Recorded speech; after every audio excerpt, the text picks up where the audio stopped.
Hello, my name is Mr. Scary. Now I will tell you 3 scary stories about school. Enjoy watching. Shadows in the hallways. In the small town of Silver Creek stood an old school that had served the local children for several decades. Lincoln School was known for its history and ancient architecture, but it was also shrouded in many dark rumors and legends. Locals said that the school was haunted by ghosts and that strange sounds could be heard from its corridors at night. This story begins with a group of students who decided to spend the night at the school to uncover the truth. The group consisted of seniors, Jack, Lisa, Tom, and Emily. They were best friends and loved investigating mystical stories. One autumn evening, when the leaves were falling and there was a chill in the air, they agreed to meet at the back entrance of the school. Armed with flashlights and cameras, they sneaked inside when all the teachers and other students had long gone home. The school was completely silent, and their footsteps echoed through the empty corridors. "This is so strange," whispered Lisa as they entered the main hall. "During the day, it's always noisy and crowded here, but now it feels like a museum. Or something else," added Jack, raising his flashlight to illuminate old photographs on the walls. They decided to start their investigation in the basement since, according to local residents, the strangest phenomena occurred there. Descending the creaky stairs, they found themselves in a dark and damp room. Old desks, chairs, and books covered in thick layers of dust were stored here. Suddenly, Emily stopped and whispered, "Did you hear that?" A faint sound, like a child's laughter, echoed in the air. "Maybe it's just the wind," said Tom, trying not to show his fear. "Let's keep looking." They continued to explore the basement, and the sounds grew louder. Suddenly, their flashlight beams skidded across the wall, illuminating an old board with inscriptions that looked like ancient runes. "What are these symbols?" asked Lisa, touching the board. At that moment, her flashlight suddenly went out, plunging them into darkness. "Oh no, the batteries are dead," she said, her voice trembling. "I have spares," said Jack, but as he reached into his backpack to get them, they heard strange whispers coming from all directions. The voices spoke in an incomprehensible language, their tone low and ominous. "We need to get out of here," said Tom, feeling the fear gripping him. But before they could move, one of the old doors creaked open, and a cold wind burst out, making everyone shiver. "Run!" shouted Jack, and they dashed towards the basement exit. However, the door they had entered was now locked. "We're trapped!" screamed Emily, looking around for another way out. They ran through the corridors, trying to find another way to the surface. Suddenly, they found themselves in an old library that looked like it hadn't been used in years. Dusty books lined the shelves, untouched for decades. In the center of the room stood a large antique table with thick books. "There must be a window here," said Tom, heading to the far end of the room. But as he approached, the books on the table began to move as if someone invisible was turning the pages. "What's happening?" asked Lisa, her voice shaking with fear. Suddenly, one of the books fell to the floor with a thud, opening to a page showing an old picture of the school and its students. The caption read, "The Eternal Students of Lincoln." "It's them," whispered Emily. "These are the ghosts people talked about." At that moment, the library doors slammed shut with a loud bang, and the room filled with a cold wind. Shadows resembling children began to appear around them. They stared at the 4 friends with empty eyes filled with eternal sadness and loneliness. "We have to help them," said Jack, realizing that these souls were trapped here and could not find peace. "But how?" asked Lisa, clutching Jack's hand. "The book might have a clue," said Tom, picking up the fallen book. They began to read page by page until they found a spell that could free the souls. "We need to read this aloud," said Jack. "Together." They gathered around the table and began to read the spell. The shadows around them started to gather, listening to every word. When the last word was spoken, the room filled with bright light, and the shadows began to disappear, freed from their eternal imprisonment. When the light faded, the friends found themselves back in the ordinary library, and the doors were open. They ran out of the school, feeling relief and joy from having helped the lost souls find peace. Since then, people in Silver Creek no longer spoke of ghosts at Lincoln School.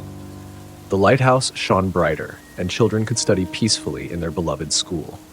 But every time they passed by the old library, They remembered that night and how sometimes the shadows of the past need help to find their way to the light.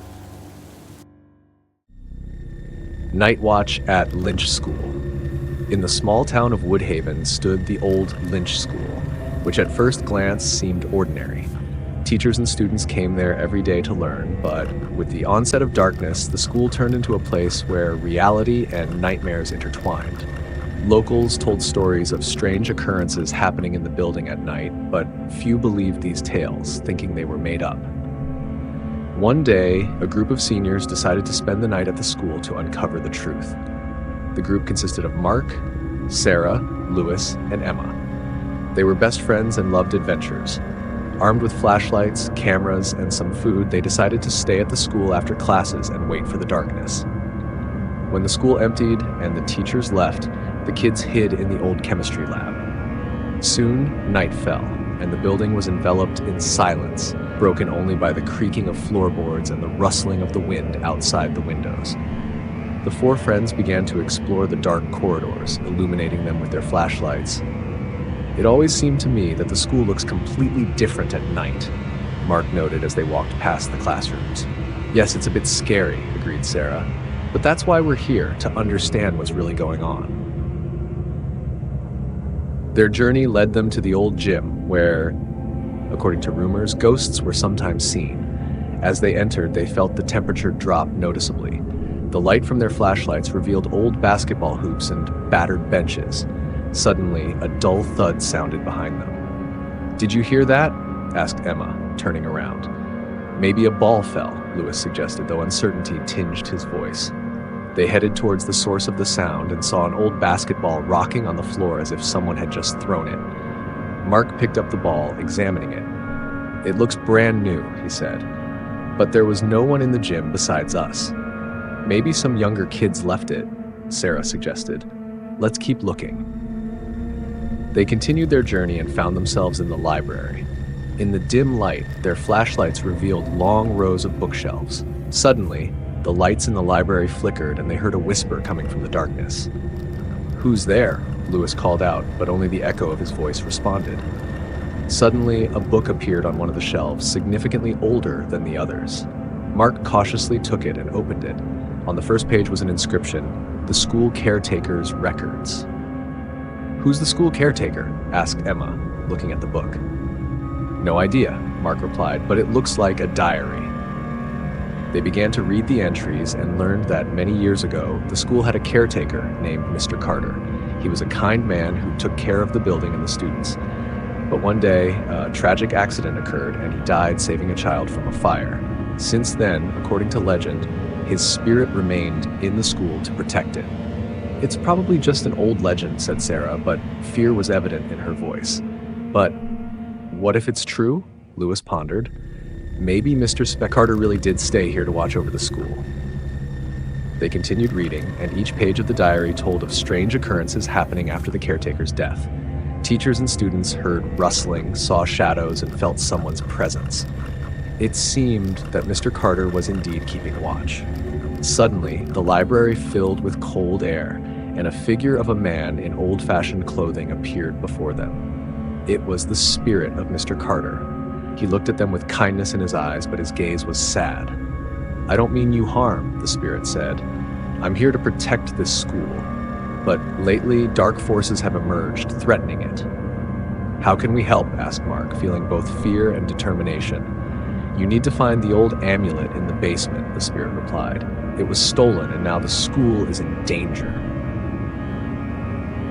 The kids realized they had no choice. They headed to the basement, following the spirit's directions. Descending the old staircase, they found themselves in a dark, damp room filled with old things and debris.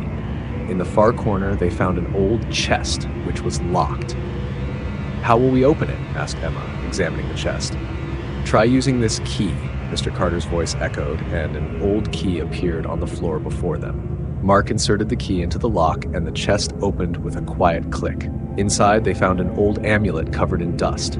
"Here it is," Lewis said, lifting the amulet. "Now what?" "Now return it to its place," the spirit said, "and the school will be safe again." They returned to the library and placed the amulet on an old altar that Mr. Carter had described. Suddenly, the room filled with bright light and all the strange sounds and phenomena ceased. Mr. Carter's spirit thanked them and disappeared.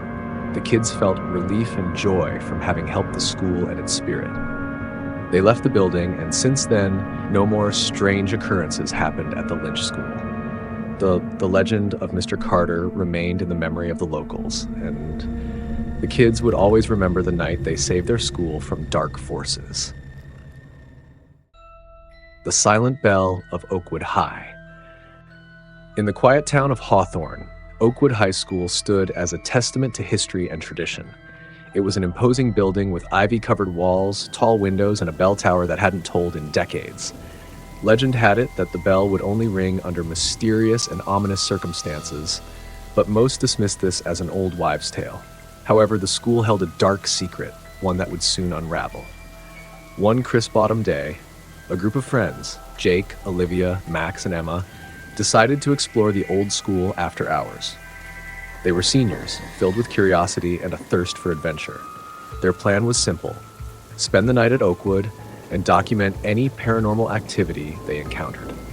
As the sun set, the school's corridors emptied, and the four friends slipped inside, their hearts pounding with excitement and fear.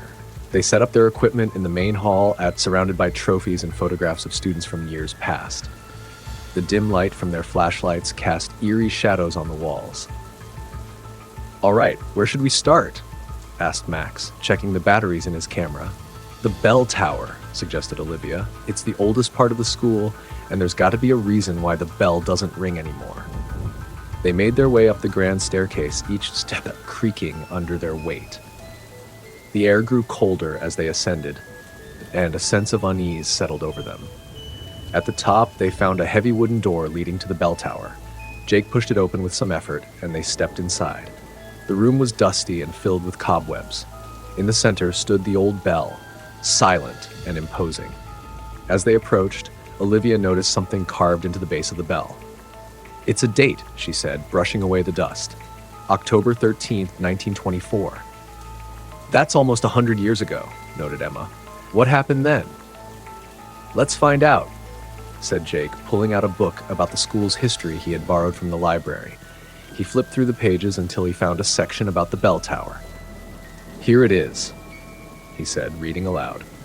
"In 1924, a tragic accident occurred in the bell tower. A student named Evelyn Harper fell to her death while trying to ring the bell. Since then, the bell has remained silent, and her spirit is said to haunt the tower." A chill ran down their spines as Jake finished reading. Suddenly, they heard a faint whisper, like a distant voice calling out. They exchanged nervous glances. "Did you hear that?" asked Max, his voice barely above a whisper. "Yeah, let's get out of here," said Emma, backing towards the door. As they turned to leave, the door slammed shut with a deafening bang. Panic set in as they tried to open it, but it was locked tight. "We're trapped!" Olivia cried, frantically pulling on the handle.